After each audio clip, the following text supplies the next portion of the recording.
Hallo Leute, herzlich willkommen auf meinem Kanal Anti-Imperialist Union of Peace. Heute möchte ich über den 8. Mai sprechen, den Tag der Befreiung. Dieser Tag markiert das Ende des Zweiten Weltkrieges in Europa und somit gleichzeitig die Niederlage des Faschismus in Deutschland. Dieser Sieg wurde zwar von den Alliierten USA, Großbritannien, Frankreich und der UdSSR gemeinsam erzielt, doch ohne jeden Zweifel kommt der Hauptanteil an der Befreiung der Sowjetunion zu. Die Sowjetunion hatte mehr als 20 Millionen Tote im Zweiten Weltkrieg zu beklagen, und daher gilt unser Gedenken an diesem Tag in erster Linie den Soldaten der Roten Armee, die ihre Leben aufs Spiel gesetzt haben, um den Faschismus besiegen zu können. Ihre Taten können gar nicht hoch genug gewürdigt werden. Und natürlich denken wir an einem solchen Tag auch an die Millionen Menschen, die der Faschismus ermordet hat. An die 6 Millionen Juden, an die Sinti und Roma, an alle Insassen der Konzentrationslager, unter denen sich vor allem viele politische Gefangene wie Sozialdemokraten oder Kommunisten befanden, und an viele weitere Opfer. Wir dürfen das Verbrechen des Faschismus nie vergessen. Denken wir auch an all die Leute, die ihr Leben nur dem heldenhaften Einsatz der Roten Armee verdanken, wie etwa die Überlebenden des Vernichtungslagers der Nazis Auschwitz-Birkenau, das von sowjetischen Truppen befreit wurde. Aus diesen Gründen sollte Deutschland den Taten der Sowjetunion im Zweiten Weltkrieg auf immer verbunden sein und eine brüderliche Beziehung zu Russland und den anderen Nachfolgestaaten der Sowjetunion pflegen. Eine solche diplomatische Beziehung wäre angesichts der Leistungen Russlands im antifaschistischen Kampf eine Selbstverständlichkeit. Doch stattdessen wird die Beziehung Deutschlands und der Europäischen Union zu Russland von Jahr zu Jahr schlechter, und die Schärfe dieser Auseinandersetzungen kann mittlerweile als Zweiter Kalter Krieg gewertet werden.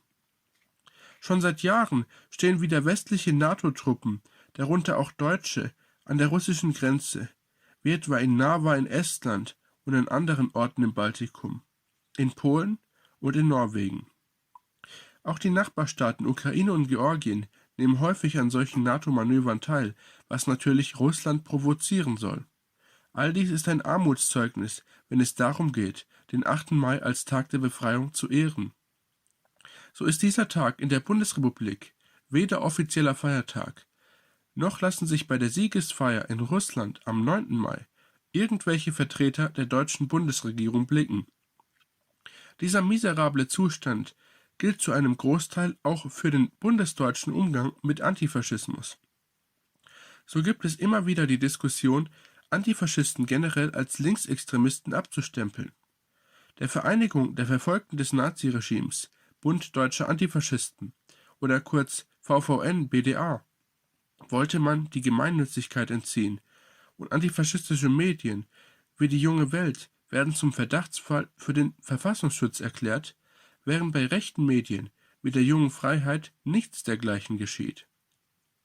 Dieser Zustand ist untragbar.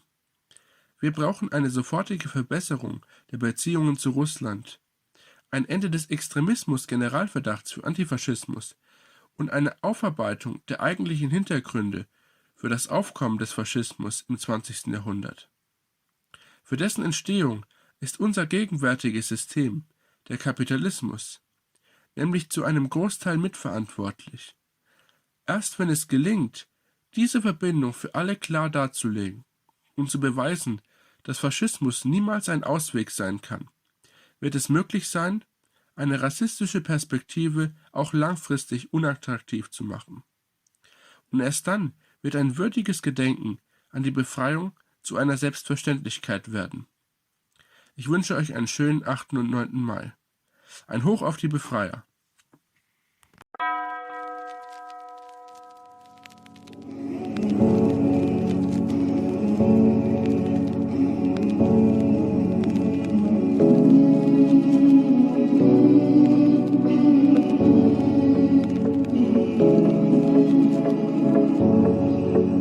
La mattina mi sono alzato, oh bella ciao, ciao, ciao, ciao. La mattina e sono alzato e ho trovato l'invasore.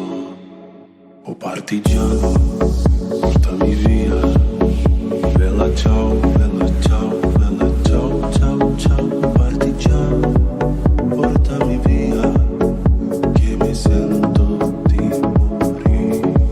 E se io muoio da partigiano, bella ciao, bella ciao, bella ciao, ciao, ciao. Se io muoio da partigiano, tu mi devi seppellire e seppellire lassù in montagna.